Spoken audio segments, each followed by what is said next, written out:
My name is Daniel Holt, I'm 41 years old, and on February 5, 2025, I died during a snowstorm in the Alaskan wilderness. I was a wildlife filmmaker, the kind that chased grizzly bears with a camera and documented wolves for weeks without seeing another human being. That winter, I was filming a solo documentary on the reindeer migration, deep in the Brooks Range. I'd been off-grid for 12 days when the storm hit fast, brutal, and relentless. My snowmobile stalled, the tent collapsed, the satellite phone died. I knew the signs of hypothermia, but I ignored them. Pride is loud in the wilderness. By the time I realized how bad it was, I was already slurring my thoughts. My fingers felt like rubber, the world blurred at the edges. I crawled into the sleeping bag and whispered what I thought were my last words: "Tell Amanda I'm sorry." Amanda was my sister. I hadn't seen her in 3 years, not since the argument over our parents' estate. She was a worship leader at a small church in Oregon. I was a skeptic who thought faith was a mental crutch. We stopped talking after I mocked her testimony in front of our family. And now, as the snow buried my shelter, that was my last memory, the look of hurt on her face. Then, silence, no pain, no cold, no fear, just stillness and light. At first, I thought I was hallucinating, a final surge of brain chemicals. But it wasn't a dream. I was standing, barefoot, on ground that shimmered like glass yet felt soft like moss. There were colors I had no name for, moving like liquid air. The sky wasn't blue. It was alive. A presence approached. Not walking. Not floating, just being. I knew instantly who it was. I hadn't believed in him. I mocked him, I swore I didn't need him. But now, standing before him, I couldn't deny the truth. Jesus. His face was both familiar and completely new. His eyes held eternity, yet looked at me like I was the only soul that mattered. He didn't speak at first. He just looked at me, through me, with compassion so heavy it broke me. I fell to my knees. Not out of fear, but because my legs couldn't carry the weight of my soul anymore. "I don't deserve this," I whispered. "You're right," he said gently. "But love was never about what you deserve." His voice didn't echo, it resonated. Like music designed for my soul alone. He reached out his hand, and the moment our fingers touched, my life exploded around us in memories, choices, moments I'd buried deep. I saw the time I lied to Amanda. The night I stole from our dad's safe. The times I hurt people with words I thought were harmless. But I also saw moments of kindness, buying a sandwich for a homeless man, rescuing a lost dog, comforting a crying stranger on a plane. Every act, good or bad, was there. Nothing forgotten. Nothing ignored. And yet, I didn't feel judged, I felt known. "You thought you were lost," he said. "But I was always one breath away." I began to cry, soul-deep sobs that didn't come from regret, but from recognition. Recognition that I had spent my entire life running from the very thing I needed most. Love, true love, unconditional, unbreakable. Jesus helped me to my feet, and around us the landscape changed. The sky split open like a curtain, revealing scenes not just from my life, but from the world's future. He was about to show me something more. Something bigger than me. Something that needed to be taken back. The sky opened wider, not into space, but into vision. I was no longer just standing in this otherworldly field. Now I stood beside Jesus on what felt like the edge of time. Below us, the earth. But not a globe. Not a map. It was alive, cities pulsing like hearts, oceans shifting like breath, people moving like thoughts. "Watch," he said. First, I saw silence. Then chaos. An earthquake splitting a highway in California, not just shaking the ground, but shaking people to their knees. I saw tech companies fall into silence, servers burning, a digital void spreading like wildfire. Then the scene shifted. Floods in Europe, washing away centuries in a matter of hours. Not punishment. Correction. I turned to him, trembling. "Why are you showing me this?" "To reveal the noise," he said. "And the silence I'm allowing." I didn't understand. Then he touched my shoulder, and I saw into people's hearts. A pastor, secretly addicted to praise. A politician, praying before a press conference not for wisdom but for popularity. A teenager, broken and alone, scrolling endlessly for connection that would never come through a screen. Look deeper, Jesus said. Beneath the images, I saw roots, black vines of fear, pride, distraction. Feeding on the busyness of the world. Clinging to churches. Twisting around families. Coiling inside the minds of people who smiled but never prayed. They are starving, he said. Not for food, but for truth. Then I saw her, Amanda. My sister was standing in her small kitchen, making coffee, whispering a prayer. She was praying for me. Her words weren't long. They weren't poetic. They were raw and desperate. God, reach him. I wept. She never gave up on me. Jesus looked at me, eyes glowing with something deeper than light. That prayer moved heaven, he said. I saw angels responding not as winged statues, but as beings of blinding purpose. They rushed toward me in the storm that night, not to stop my death, but to escort my soul. He turned toward me. There's more. And with those words, everything changed. I was now hovering above scenes I didn't recognize, future moments, it seemed. A man in a suit giving a speech to empty seats. A cathedral echoing with the sound of nothing. Entire cities under gray skies, people walking with their eyes glued to holographic screens. Faces lifeless. Souls asleep. But then, little pockets of light. I zoomed into one, a grandmother on her knees, whispering the name of each grandchild. Another, a group of teens in a garage, praying in tongues, eyes closed, phones off. Another, a man alone in a jail cell, hands raised, tears falling onto a cracked Bible. These, Jesus said, are the remnant. They glowed like embers in the dark. And from those embers, flames rose. Not fire that destroys, but fire that awakens. Then I saw the church not as buildings, but as people, reassembling not around platforms, but around purpose. Real worship. Real repentance. Real faith. They will lead, Jesus whispered. But only if they hear. Hear what? I asked.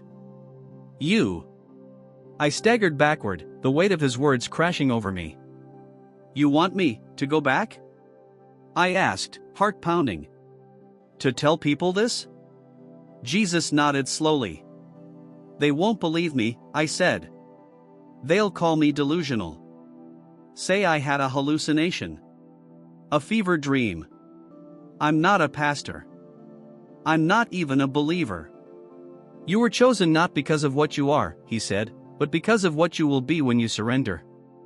Then came the moment I'll never forget. He extended his hand again, and when I touched it, the scenery changed instantly. I was back at the cabin. Only now, it wasn't the snow-covered wreckage. It was transparent. I could see inside. I saw my body, pale, still, lips blue. I saw the emergency rescue team. They had finally arrived, digging through the collapsed shelter. One man was doing chest compressions.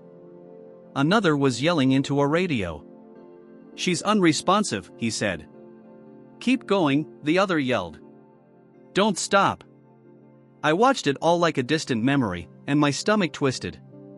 I'm dead, I whispered. Jesus turned to me again. Your body is, yes. But your purpose is not. Then he showed me something I wasn't prepared for. The aftermath if I didn't go back. I saw Amanda, standing alone at my grave. Rain soaked her coat. Her hands trembled. She whispered the same prayer one last time, please, God, use something, use anything from his life. Then silence. I saw others too. Faces I didn't recognize. A trucker crying alone in his cab. A woman at her desk staring at a photo of her son, considering ending it all. They were all people I would have encountered if I returned. People who needed hope. A word. A sign. People God wanted to reach through me. I turned to Jesus. But what do I say? I'm not wise. You have seen, he said. And what is seen in the light must not be hidden in the dark. Then the visions vanished. We were alone again, standing at the edge of that shimmering field. The peace, the love, it hadn't changed. But something inside me had. I wanted to stay. But I knew I couldn't. "I'll go," I whispered. Jesus placed his hand on my heart. A surge of something, power, light, authority, rushed into me like lightning without pain. "You won't be alone," he said. "Not now. Not ever." Then everything went dark. And in the silence, I heard one last thing. "Speak. While there is still time." The blackness wasn't terrifying, it was deep and full, like the silence before a symphony. I could still feel his hand on my chest, even though I could no longer see him. Then came sound. It started low, a rhythm, muffled, pounding. Thump, thump, thump. Voices followed. Distant at first. Urgent. Human. "He's got a pulse." My eyes snapped open. Pain ripped through me. My lungs burned as air forced itself back into my body. My chest heaved violently. I coughed hard, bitter fluid splashing from my mouth as my vision blurred. Everything was color and confusion, men in orange jackets, bright headlamps, snow blasting against my face. I felt hands pressing on my body, then the chill of oxygen on my lips. But I wasn't focused on the chaos. All I could think about was what I had just left. The field of light. His voice. The visions. It all lingered in me like fire under the skin. Someone shouted, "He's responsive. Get the stretcher." But their words sounded like whispers beneath something louder, the echo of his last command. Speak. What I saw cannot be debated in politics or buried in doubt. You don't need to believe me. I didn't believe others when they said things like this either. But I died. And I met the one who made me. And he showed me everything. Not just my past, but your future. Our future. There is still time, but not much. The world is sliding toward distraction, division, and destruction. Not because God is angry, but because we've stopped listening. We've filled the silence where his voice once spoke with noise, scrolling, arguing, performing. But he's calling us back. Not to a church building or a perfect moral checklist. He's calling us back to the real thing: humility, repentance, surrender. This isn't about religion. This is about reality. And here's what I learned. If you still have breath, you still have purpose. If you can still kneel, you can still change history. If you can still love, you can still lead someone home.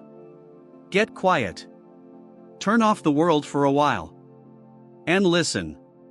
He's speaking. The world shifted again, not in geography, but in spirit. I was no longer seeing just events. Jesus was showing me hearts. I saw a nation built on blessing, the United States, but the light that once pulsed from its people had dimmed. I saw churches, packed with sound but empty of prayer. Leaders preaching without conviction. Choirs singing without tears. Congregations distracted by social media mid-sermon. But in the silence, I could hear it, the aching of creation itself. It groaned, waiting for something. For someone. I watched storms begin to swirl over coastlines. Not weather systems, spiritual unrest. Waves of anxiety crashing into entire regions. A heaviness blanketed cities, thick like invisible ash. What is this? I asked. Jesus replied, "This is the weight of a people who have forgotten me." Then I saw revival. Not in megachurches or live-streamed events, but in bedrooms. In basements. In jail cells. In hospital waiting rooms. I saw fathers praying with their children. I saw teenagers deleting apps and picking up dusty Bibles. I saw marriages once cold now held together by trembling hands and whispered prayers. And every time a prayer was offered, even a weak one, the darkness recoiled. Like smoke chased by wind. Jesus turned to me, face solemn. "This is the war they don't see. Not flesh and blood. but spirit and truth. Fear versus faith. Noise versus stillness. He pointed toward a small home where a single mother knelt by her son's bed. She will save more lives than most generals ever will, he said. How? I asked. Because prayer is power, he said simply. And power in the hands of the humble shakes kingdoms. Then the vision zoomed outward again, this time to the global stage. Nations posturing. China moving warships. Israel surrounded by hatred and tension. Russia stirring. I saw leaders making decisions not out of wisdom, but pride. Then Jesus showed me what I hadn't expected, the invisible. Dark figures whispering behind those leaders, not humans, but spirits. Twisted, ancient, cunning. They whispered vengeance, paranoia, fear. And then I saw the prayers. Glowing like fire through the veil. Every time someone prayed, truly prayed, those whispers were silenced. Chains fell. Minds cleared. Wars paused. What am I supposed to do with all this? I asked him, my soul overwhelmed. Tell them, he said. Tell them they are not powerless. His words echoed through my being like thunder muffled by mercy. Tell them they are not powerless. I wanted to say, they won't listen. I wanted to say, I'm not the right messenger. But instead, I looked down at my own trembling hands and realized this wasn't about credentials. It was about obedience. Jesus led me forward, and as we walked, the landscape around us transformed. We entered what looked like a vast courtroom, but not one built of marble and wood. This place was forged from justice itself. It pulsed with authority. I saw thrones. Not golden ones, but radiant centers of decision. And before them, souls stood, men and women from history, not famous, not royal, not rich. But they were radiant. These were the intercessors. The quiet ones. The ones whose names were unknown on earth but thundered in heaven. A woman who had spent every morning at 5 a.m. on her knees. A factory worker who fasted every Friday for the salvation of his city. A disabled man who could barely speak, but whose spirit cried out night after night for the lost. Their crowns weren't made of metal. They were made of answered prayers. And as I watched, I understood, these were the ones who had held back disaster. Who had turned the tide. Who had summoned angels. Prayer wasn't preparation for the battle. Prayer was the battle. Jesus looked at me. History has always been shaped by the unseen, he said. Then he lifted his hand, and a scroll unrolled before us, not with ink, but with light. It wasn't a record of sin. It was a map, a divine blueprint of what could be. I saw breakthroughs waiting to be claimed, healings, reconciliations, salvations. But they were suspended. Delayed. Why? I asked. He pointed to the center of the scroll. 3 words glowed there. If they pray. Then I saw the opposite. Paths where revival had almost broken out but didn't. Hearts that almost turned but didn't. Disasters that almost were stopped but weren't. And under those, if they don't. Jesus turned to me, fire in his eyes now, not rage, but urgency. They must understand. They are not spectators in this war. They are soldiers. And silence is surrender. My chest tightened. He showed me families torn apart by bitterness, not because of circumstance, but because no one had humbled themselves to forgive. I saw cities drowning in violence, not because of politics, but because the church had forgotten how to fast. I saw children growing up with hollow eyes, not because of culture, but because no one stood in the gap for them. You must tell them, he said again, that the war is already upon them, not in the future, not in headlines, but in the unseen. And every knee that bows in secret shifts eternity in public. Then he brought me to a hill, one that overlooked the earth again. But this time, the land was flickering, patches of dark and light, fighting to overcome one another. A cosmic chessboard. And in the distance, I saw a wave coming. Not water. Not fire. But spiritual silence, a numbness. It crept across the land like fog, making people blind, deaf, immune to truth. Many will sleep through the shaking, Jesus said. They will blame the weather, the government, each other, but it will be their own numb hearts that blind them. I looked at him, broken. What can wake them up? He didn't answer with words. He showed me a mirror. In it, I saw myself not as I looked now, but how he saw me. I was terrified. Weak. Ordinary. And yet, I was full of light. Not because I was good, but because I had seen. You are not the light, he said. But you carry it now. So shine. Even if you are mocked. Even if you are ignored. Even if you are alone. The mirror faded, and the hilltop dissolved. Now, we stood in a city. Not a physical city I could name, but a representation. It was every city, everywhere. Streets pulsed with movement, but people wandered like ghosts, staring at screens, heads down, earbuds in. No one looked up. No one made eye contact. Their faces were tight with stress, hollow with distraction. Everyone rushed, but no one arrived. Jesus walked among them, but they didn't see him. He passed by a young woman crying behind the wheel of her car. She clutched her phone, her fingers hovering over a contact she hadn't called in years, her mother. She never dialed. He passed a man standing outside a closed business, his dreams shattered in bankruptcy. He cursed under his breath and checked his bank app again, as if the numbers might suddenly change. He didn't pray. He passed a teenage boy sitting on a park bench with a blade in his hand and headphones blaring a song about death. He stared at the sky but saw nothing. He felt nothing. I watched all this and felt rage swell in my chest, not at the people, but at the force that had done this to them. The sleep. That fog. That numbness. That whisper of it's too late. You're too broken.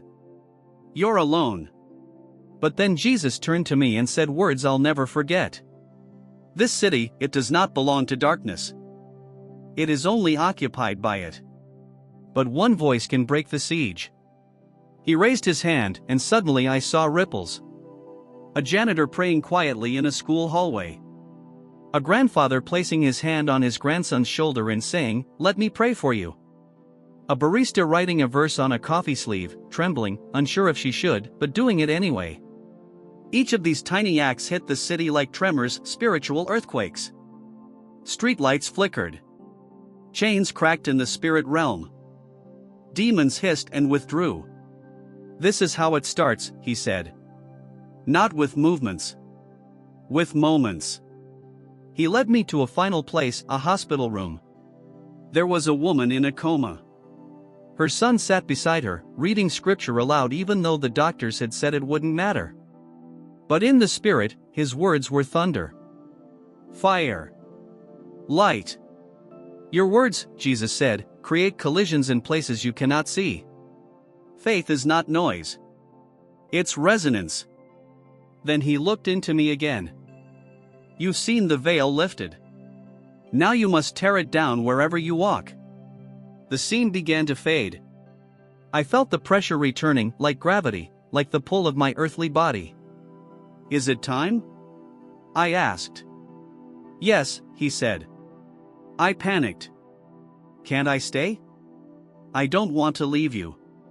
You're not leaving me, he said gently. You're taking me with you. He stepped closer. Our foreheads almost touched. I could feel the heat of eternity in his breath. Go, he said, before they forget what silence sounds like. Before the window closes.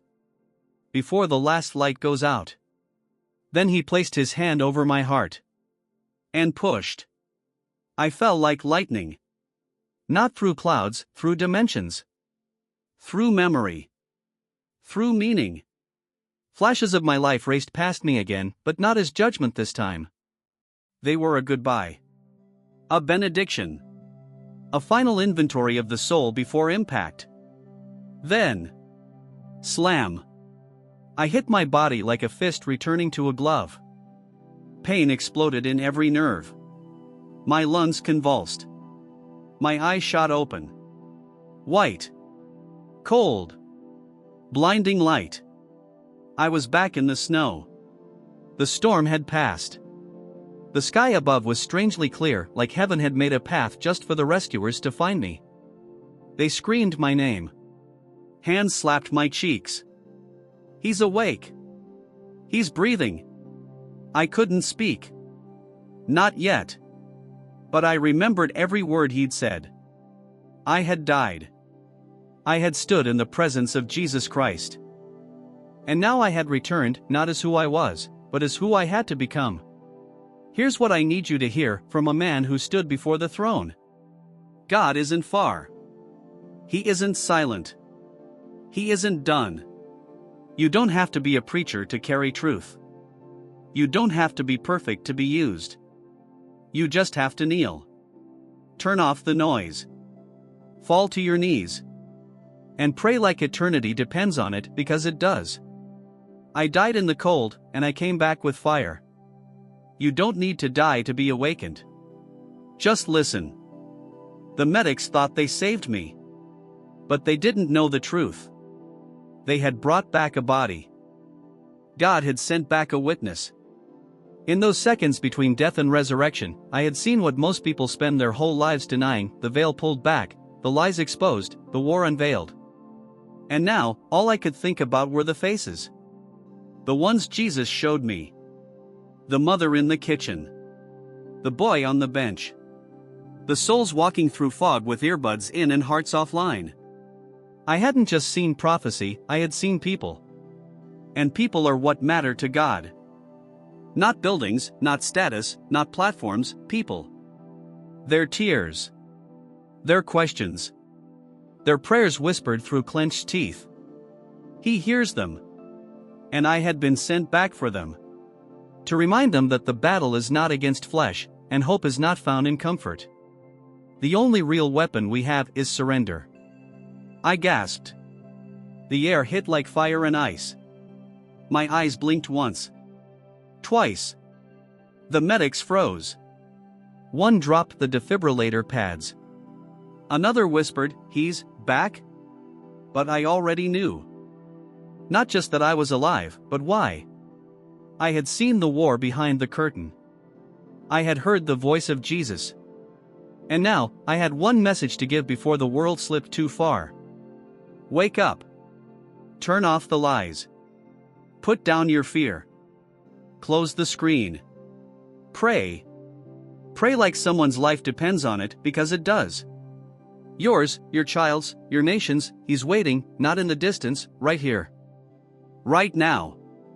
One prayer can change everything. Don't wait.